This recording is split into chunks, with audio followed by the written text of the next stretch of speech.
இன்று பயிலும் பையன்தான் நாடு காக்கும் தலைவனாய் நாளை விளங்கப் போகிறான். தித்திக்கும் தேன் தமிழ் திக்கட்டும் வரவட்டும் என் முத்தமிழ் தாய்க்கு முதல் வணக்கங்கள்.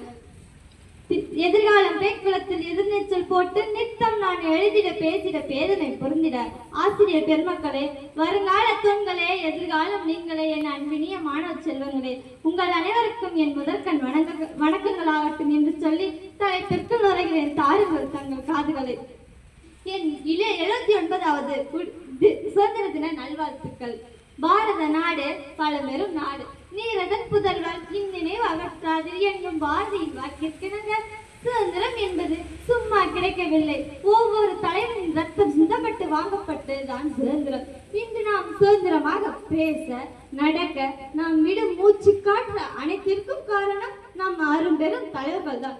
அவர்கள் ஆங்கிலேயர்களுக்கு அடிமைப்பட்டிருந்து பல சிறை தண்டனைகளுக்கு சென்று பல இன்னுயிர்கள் இழக்கப்பட்டு வாங்கப்பட்டது.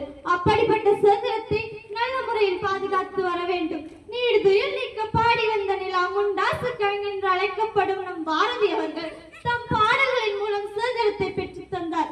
ஆடுவோமே பள்ளு பாடுவோமே, ஆனந்த சுதந்திரம் அடைந்து விட்டோம் என்று சுதந்திரம் அடைவதற்கு முன்பே சுதந்திர பள்ளு பாடினார் நம் பாரதியார் அவர்கள். பட்டுக்கோட்டை கல்யாண சுந்தரம் அவர்கள் தம் பாடல்களின் மூலம் உறங்கிக் கொண்டிருக்கும் இளைஞர்களை வியப்பூட்டும் வகையில் அள்ளும் பகலும் தெரு கல்லை விடுத்து அதிர்ஷ்டமில்லை என அலட்டிக் கொள்வோர் முன்போல் குரட்டை விட்டோர் எல்லாம் இழுத்துக் கொண்டார். நீ மட்டும் ஏன் உறங்குகிறாய்? அடடா, சமுதாயம் உறங்கவில்லையடா, நீ தான் உறங்குகிறாய். சற்று எழுந்து பார், உலகம் உன்னை விட வேகமாக ஓடிக்கொண்டிருக்கிறது. நீ எழுந்தால் இமயமலை கூட உனக்கு வழிவிடுமா? இளைஞர்களை வரும் இளைய சமுதாயம் உனது கையில். மகாத்மா காந்தி அவர்கள் கதராடி அணிந்து ஏழையாக பிறந்து எளிமையாக வாழ்ந்து அமைதி என்னும் கொள்கையை கடைபிடித்து சுதந்திர தாகத்தை தீர்த்து சுதந்திரம் பெற்று தந்த தந்தை மகாத்மா காந்தியடிகள். பெற்ற தாயும் பிறந்த பொன்னாடும் நற்றவானிலும் நடை சிறந்தனவே என்பதை உணர்ந்து தண்ணீர் விட்டு வளர்த்தும் சர்வேசா இப்பெயரை கண்ணீரால் காத்தோம் என்று கண்ணீர் விட்டு காத்து கிடைத்த சுதந்திரத்தை நல்ல முறையில் பயன்படுத்த வேண்டும். மண்ணிலே மண்ணிட்டு அடிமையாய் வாழ வேற்று நாட்டவர் மண்ணை தொட்டு நம்மையே ஆள. யானை காலில் மிதிப்பட்ட எறும்புகள் போல ஏழை மக்களின் துன்ப துயரங்கள் நீள.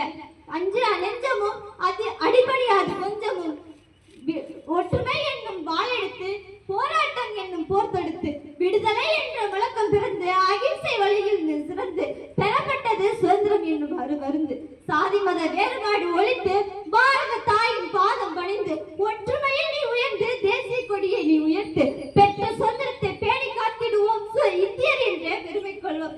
எனவே தமிழன் என்று சொல்லடா, தலை நிமிர்ந்தல்லா என்று வாய்ப்பளித்தமைக்கு நன்றி கூறி விடைபெறுகிறேன். நன்றி, வணக்கம்.